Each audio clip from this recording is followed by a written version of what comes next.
Every single year at the holiday dinner table, my family had a joke. The joke was me. Not a cruel joke with a sharp edge, they would have said. Just a little tease.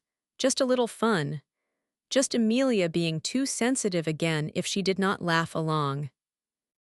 They joked about my job, my choices, my apartment, the fact that I was not married yet, the fact that I still drove the same car, the fact that I brought the same dish every year because they always said they loved it but always moved it to the far end of the table where no one could reach it. 20 years of dinners. 20 years of being the punchline, and every year I smiled. I cleared the plates. I helped in the kitchen. I drove the grandmother home. I sent the thank you messages the next morning. I showed up the following year and did it all again. What they did not know was that I had been watching. For years I had been quietly watching, quietly remembering, quietly building something they could not see because they were too busy looking down at me to notice what was in my hands. The year everything changed, I did not say a single dramatic word at that dinner table. I did not need to, because by the time dessert was served, I had already made every move that mattered. Before I take you through everything, I want to ask you something. Have you ever been the person in a family who gives the most and gets treated like they matter the least? The one who shows up every time, remembers every birthday, absorbs every small humiliation with a smile, and tells themselves that family is family and this is just how things are. How long did you carry that before you stopped? Or are you still carrying it right now? Stay with me. Because what Amelia did was not loud and it was not cruel. But it was the most satisfying thing I have ever watched unfold at a dinner table. My name is Amelia, and I am the oldest of 3 children, which in my family meant I was the most responsible, the most available, the most forgettable, and the most convenient. I do not say that with bitterness, at least not the way I used to. I say it now as a fact, the way you state a weather condition. It was cold for a long time. Now it is not. My family is not the kind that screams and throws things. That would have been easier in some ways.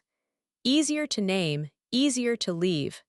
My family is the kind that smiles at everything and makes the cruelty soft enough to question. The kind where every wound comes with a reason why you are wrong for feeling it. My mother, whose name is Diane, was the center of every gathering, every decision, every performance of family love that we put on for the world. My father, Richard, was her supporting cast. My younger sister, Claire, was the favorite in the obvious way, the one whose laugh Diane matched and whose achievements Diane announced to everyone.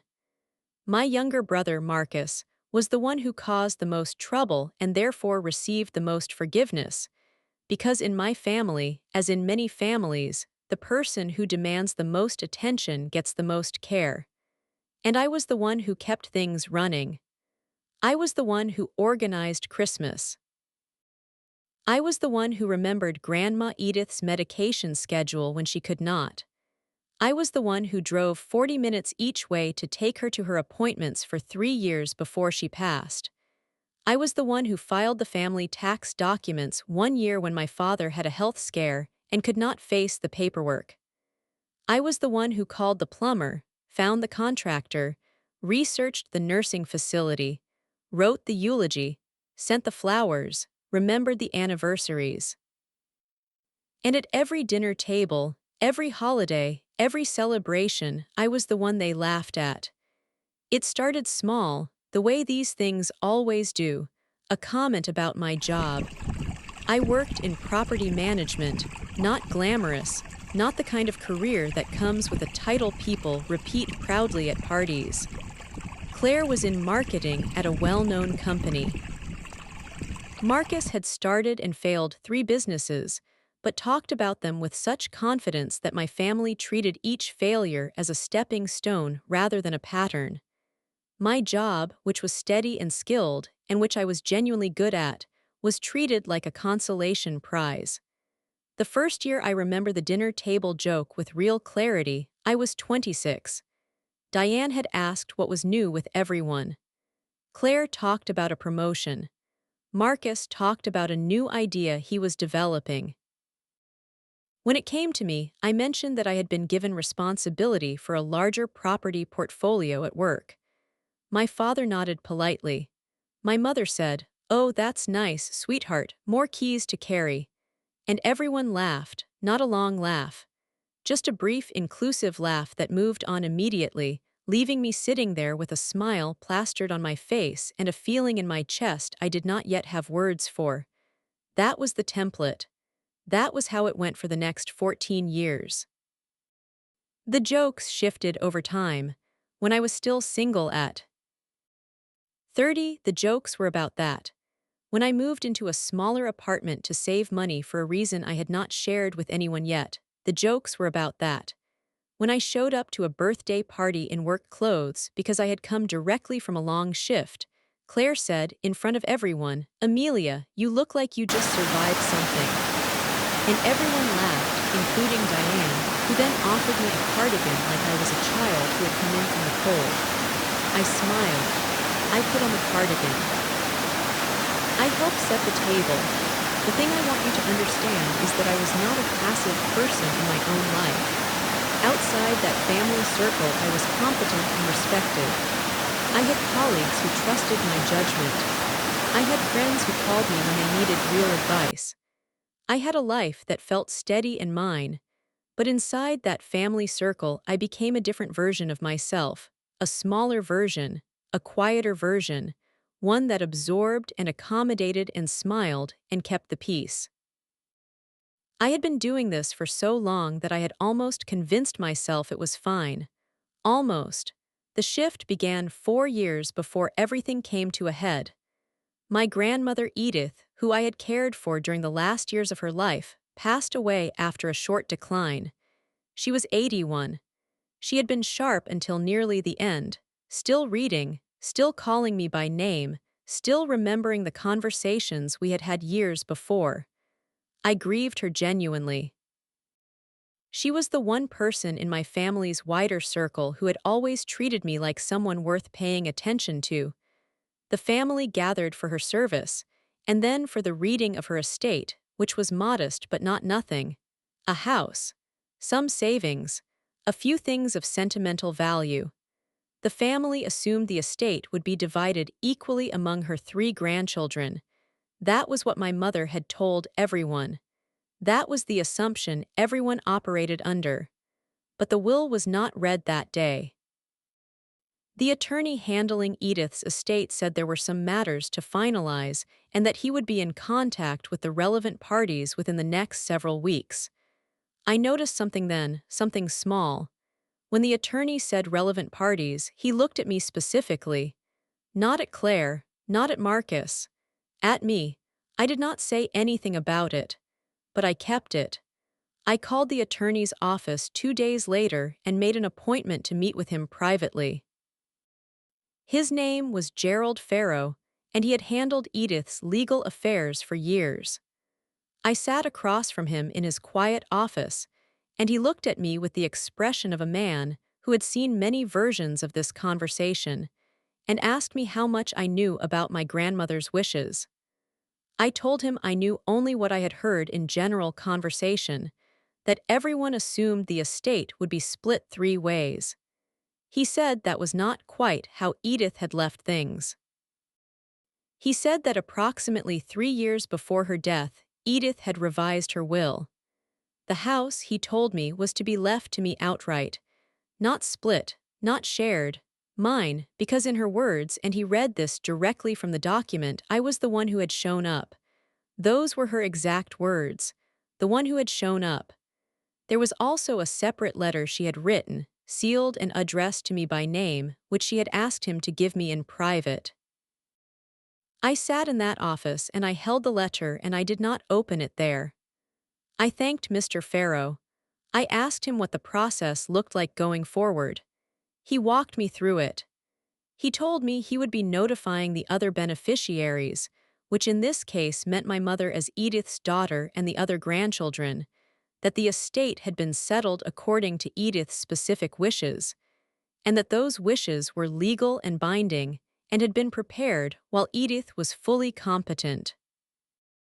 He told me gently that this sometimes caused difficulty in families and asked if I had legal representation of my own. I did not at that moment, but I told him I would.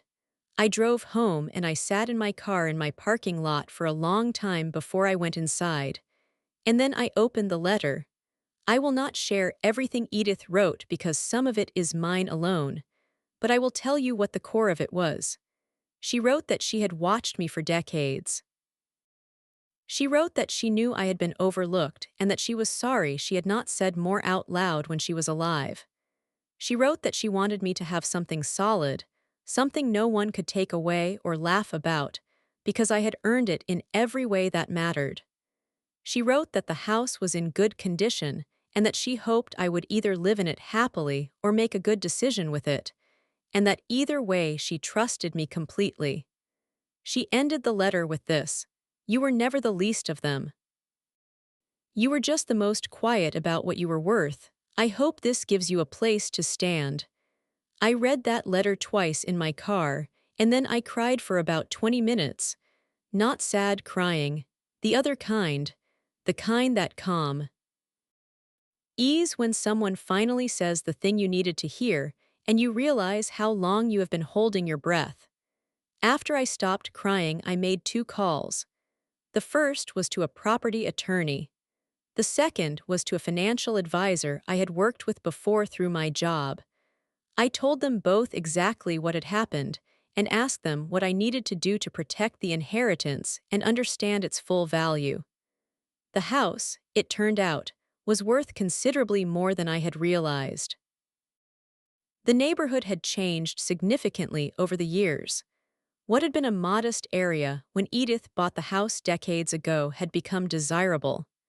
The property, valued by an independent assessor, came in at roughly $420,000. I sat with that number for several days before I told anyone anything. The family did not yet know the full contents of the will. My mother knew only that the estate had been finalized and that the attorney would be in touch with details. She had assumed, as everyone had, that things would be divided. I had not corrected that assumption. I had not said a word. I want to be clear that I did not withhold this information to be cruel. I withheld it because I had spent 20 years being managed by this family, being shaped by their narrative of who I was, and I needed time to be sure of where I stood before I walked into the room with the information. I needed to have all my paperwork in order, all my advice gathered, and all my own emotions settled before I sat at any table with these people again. The attorney had advised me to complete the transfer process before any family conversations, to ensure that nothing could be challenged or complicated by premature disclosure. I followed that advice completely. It took 6 weeks to complete the transfer and have the house formally titled in my name. During those 6 weeks, I went to 2 family dinners. At both of them, I was the same Amelia I had always been. Quiet, helpful, smiling at the jokes, carrying the plates. Claire made a comment at the second dinner about how she hoped Grandma had left me something nice since I had apparently been her favorite errand girl. She said it lightly, with a smile, and Marcus snorted and Diane made a small sound that was not quite a reprimand and not quite agreement, and was designed to be interpreted as either depending on who was watching. I smiled and said Edith had been very generous. No one pressed further. The subject changed. I refilled someone's water glass.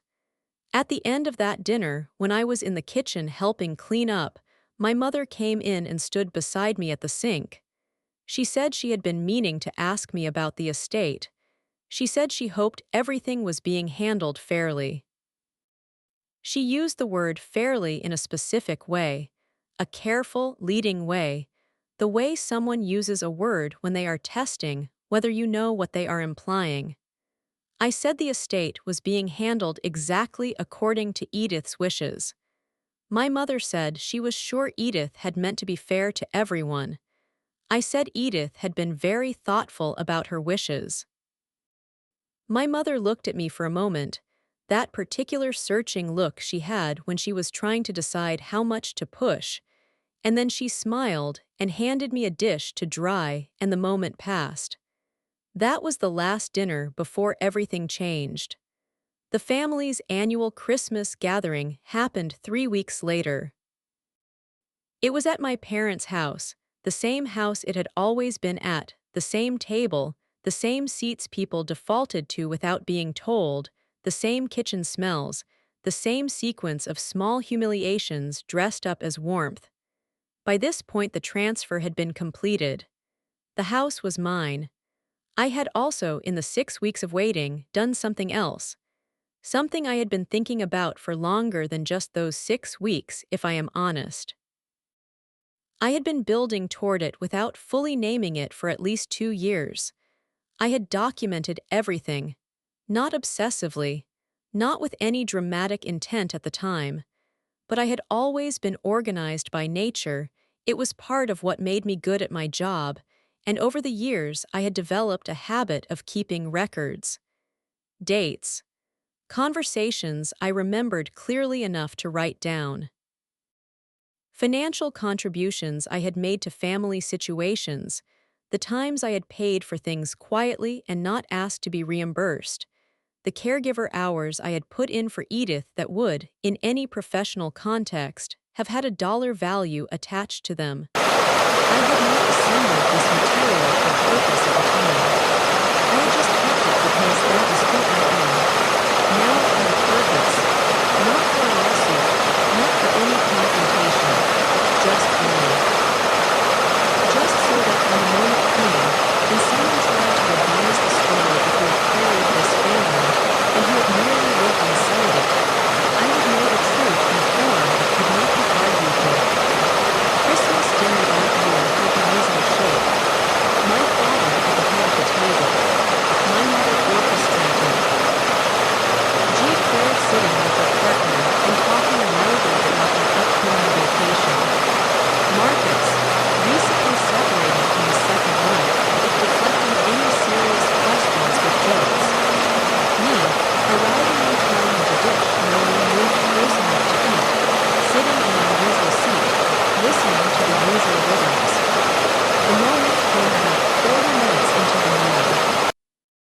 Marcus, who had recently heard through someone in the family, not me, that the estate had not been split the way everyone assumed, decided that Christmas dinner was the right time to raise it. He said, with the kind of forced casual tone that is the opposite of casual, that he had heard something interesting about Grandma's house. The table got quiet in that particular way where everyone is pretending it is not getting quiet. He said he had heard the house had gone to just one person. My mother looked at me. Claire put down her fork. Marcus said he just thought that seemed unusual, that Grandma had always been about family, that he was sure if she had understood the full picture she would have wanted things to be more equal. I put my own fork down. I had rehearsed nothing. I want to be clear about that. I had not planned a speech. I had not scripted this moment. What I had done was spend 6 weeks getting clear on the facts, getting organized, and getting settled inside myself. So when the moment came, I did not need a script. I just said what was true. I said that Edith had understood the full picture better than anyone at the table. Marcus said he was not trying to start anything, he just thought it was worth a conversation. I said that the conversation had already happened between Edith and her attorney over the course of several years, while she was fully competent and clear in her thinking. I said her wishes had been documented, witnessed, and legally completed. I said she had left the house to the person she felt had earned it. Claire said that seemed like a lot for one person, that maybe Edith had not thought about the impact on the rest of the family. I looked at Claire and I said very calmly that Edith had thought about it for 3 years, which was longer than most people at this table had thought about Edith at all in the last 3 years. That landed. I saw it land. Not on everyone equally, but it landed. My mother said this was not the time or place. I agreed. I said that was why I had not brought it up. I said that Marcus had brought it up and I had simply answered honestly. My father, who rarely entered these conversations, said that he thought we should all take a breath. I said that was a good idea and I picked up my fork and continued eating. What followed was one of those family silences that is not silence at all. It is a held breath. Everyone eating with slightly too much concentration. No one looking at each other directly. The meal that had been loud and performing now doing something different, recalibrating around a new shape it had not expected. After dinner, while I was, as always, helping with the kitchen, my mother came to find me. She was composed but tight in the way she got when she felt something had slipped outside her control. She said she wished I had talked to her privately before things got to this point. She said she felt blindsided. I said I understood that. I said I had taken the time I needed to understand the situation fully before I spoke about it. She said she hoped I understood that Marcus and Claire had feelings too. I said I did understand that. I also said that the person whose feelings had gone unaddressed at that dinner table for 20 years was me, and that Edith had been the one to finally do something about it. My mother looked at me. For a moment, something crossed her face that was not a managed expression. Something real. Something I could not fully read. Then she said she needed to go check on something and she left the kitchen. I finished the dishes. I drove home. I did not hear from Marcus or Claire for 11 days. Then Marcus sent a text that said he had spoken to a lawyer and believed there might be grounds to contest the will. I forwarded the text to my attorney without responding. My attorney told me that a challenge on the grounds he seemed to be suggesting would be very difficult to sustain given the circumstances and timeline, and that I should simply hold my position and allow the legal process to answer any formal challenge if one was ever actually filed. No formal challenge was ever filed. Claire called me 2 weeks after Christmas. Her tone was different from the dinner. Softer, more careful. She said she had been thinking about things and that she hoped I was not angry at the family. She said she understood I had done a lot for Grandma and that she was sorry she had not been more present during that time. She said she meant that genuinely. I told her I believed she meant it. I also told her that understanding something after the fact was different from having been present for it. N. D. That the decisions had been Edith's to make and had been made. She asked if I planned to sell the house. I told her I had not decided yet. She said if I did sell it, she hoped I would consider what that meant for the family, given that it had been a family home for so long. I said very gently that it had not been a family home in a meaningful sense for many years. I said it had been Edith's home and now it was mine, and I would make the best decision I could with it. She said okay in the way people say okay when they have not accepted the answer but have run out of ways to argue with it. I want to stop here for a moment and tell you about the thing that nobody in my family knew, the thing that had been quietly sitting behind all of my patience for all of those years. My financial situation was not what my family assumed it was.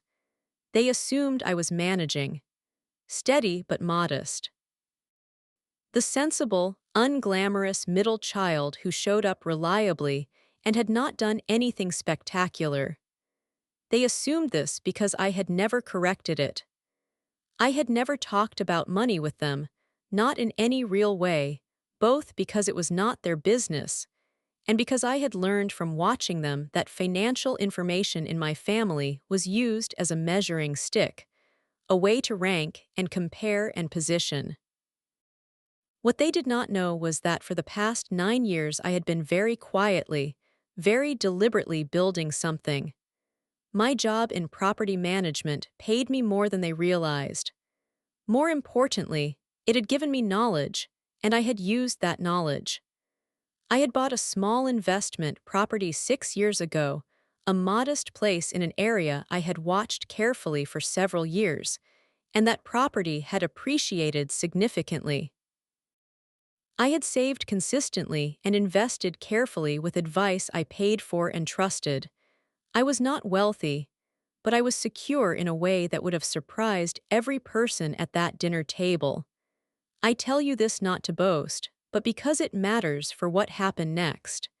When I decided what to do with Edith's house, I made a decision that I had been quietly considering for a long time. I did not sell it. I renovated it.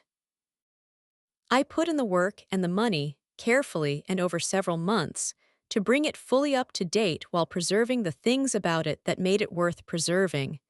And then I moved into it. I moved out of my apartment, the apartment they had joked about for years, and I moved into a paid-off, renovated, four-bedroom house in a neighborhood that had become genuinely desirable. I did not make an announcement. I did not send a family message. I updated my address where it was needed, and I moved my things and I made it mine. The first time Claire found out was when she asked to meet for coffee, and I gave her the address for her to pick me up from, and the address was the house. She arrived, and I watched her face as she pulled up and looked at it. The updated facade, the cleaned-up garden, the way it no longer looked like an old woman's house, but like somewhere someone vital and deliberate lived. She came inside and she looked around at what I had done with it, and she was quiet for longer than Claire was usually quiet about anything. She said it was beautiful. I said thank you. I meant it. She said Grandma would have loved it. I said I believed she would have. We had coffee, and the conversation was careful and different from how our conversations had always been. There was a new arrangement of power in it that neither of us named but both of us felt. Claire was not cruel. I do not think she was ever intentionally cruel. She had just always been in a family system where certain people were elevated and certain people were quietly kept beneath, and she had benefited from that system without really examining it. Now the system had shifted, not violently, not dramatically, just clearly. In the months following all of this, my relationship with each family member found a new shape. With my father, surprisingly, things became warmer. He called me one Sunday and talked for a long time. He said he had not been paying attention to the right things for a long time, and that he was not going to make a speech about it, but that he was proud of me, and that he was sorry it had taken him this long to say it out loud. I told him I appreciated that more than he knew. And I did. That conversation was the most honest thing we had ever said to each other. With my mother it was more complicated. Diane did not shift easily. She was not a person who revised her understanding of things without a long negotiation with herself first. She still called. She still included me in things, but the way she included me changed. I was no longer the one asked to organize and clean up and manage. I was invited and treated as a guest in the same way Claire and Marcus were, which sounds like a small thing but was not small at all. The first time she asked my opinion about something and then actually followed it, I noticed. I did not make a move. Meant of it, I just noted it internally and moved on, but it marked something. Marcus was the hardest. He needed time to process the fact that the story he had told about me, the sensible, forgettable one, the one who plodded along while he and Claire sparkled, was not the real story. He was distant for several months. He did not reach out. I did not chase him. I sent a birthday message. I acknowledged holidays. I did not shrink back into performing warmth I did not feel in order to make him comfortable. Eventually he called. He was awkward in the way of someone who knows they were wrong but finds the direct acknowledgement difficult. He talked around it for a while and then said he guessed he had underestimated me. I said that was okay, that it happened. He said he was glad Grandma had done what she did. I said I was too. That was enough. Not a transformation. Not a reconciliation scene with a violin underneath it. Just two people agreeing that things were different now, and that was fine. I want to tell you about the Christmas dinner the following year, because it was the one that meant the most to me, even though nothing dramatic happened at it. I brought a different dish. I had been bringing the same thing for 20 years because they always said they loved it and never actually ate it. This year I brought something new, something I had made for myself many times and loved. I put it in the center of the table. It was gone before the meal was half over. My mother asked for the recipe. My father had seconds. I sat at that table and I looked around at my family, all the complicated, difficult, loving, frustrating people they were, and I did not feel the thing I used to feel there. The constriction, the smallness, the waiting for the joke. I felt something much closer to ordinary. I felt like a person having dinner with their family. Not a punchline, not a placeholder, not the person who clears the plates while everyone else laughs, just a person, at a table, having dinner. That sounds like a small thing. It was the biggest thing. Now I want to tell you where things actually stand, not as a summary, but as a truth I have had to settle into over time. I do not have a perfect family now. The house and the will and the years of quiet documentation did not transform the people involved. My mother still has her performances. Marcus still deflects. Claire is still more concerned with appearances than she often lets on. My father is trying, which is more than he was doing, and I value that. But none of them can make me small anymore. Not because I have cut them off. Not because I made a dramatic declaration. But because the inside of me changed. Something settled. Something that had been waiting for permission finally got it. Not from them, from Edith's letter, from my own years of steady work.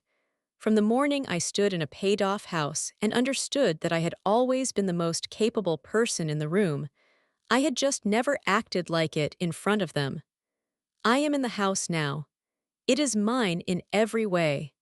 The garden Edith kept is now something I am learning to keep. I found her old gardening notes in a drawer, a small notebook with her handwriting, plant names and seasons, and what to do when things go wrong. I have been following her instructions.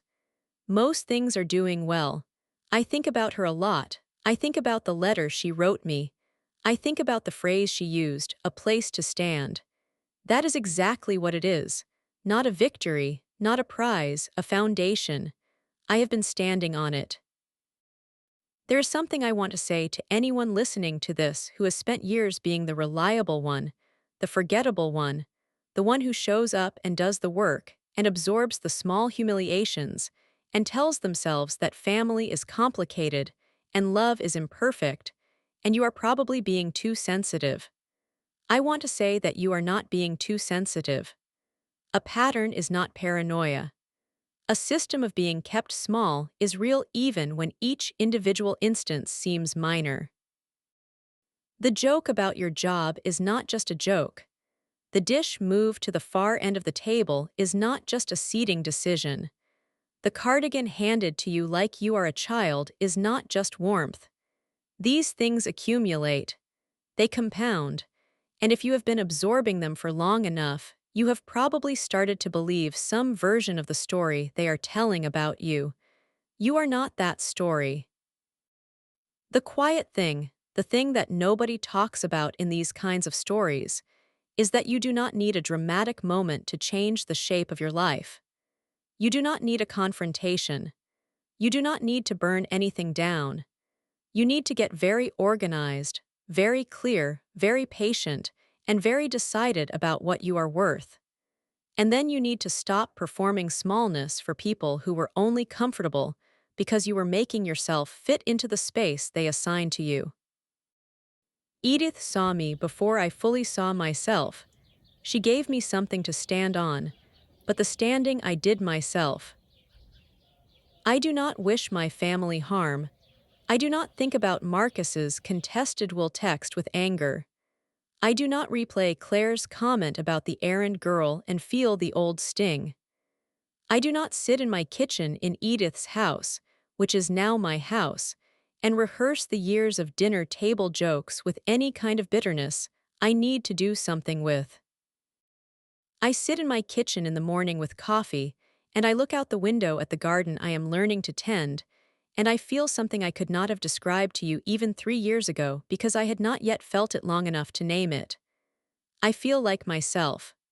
Fully, without apology, without smallness, without the low-grade tension of waiting to be the punchline. I feel like a woman who was always worth more than she was given credit for and who finally stopped waiting for the credit and simply lived the worth. That is where the story ends. Not with a speech, not with a final devastating line delivered across a dinner table, just with a woman, in her own house, in her own quiet morning, finally at peace with exactly who she is. And if you are someone who needed to hear that today, then you are welcome. And I hope you find your place to stand.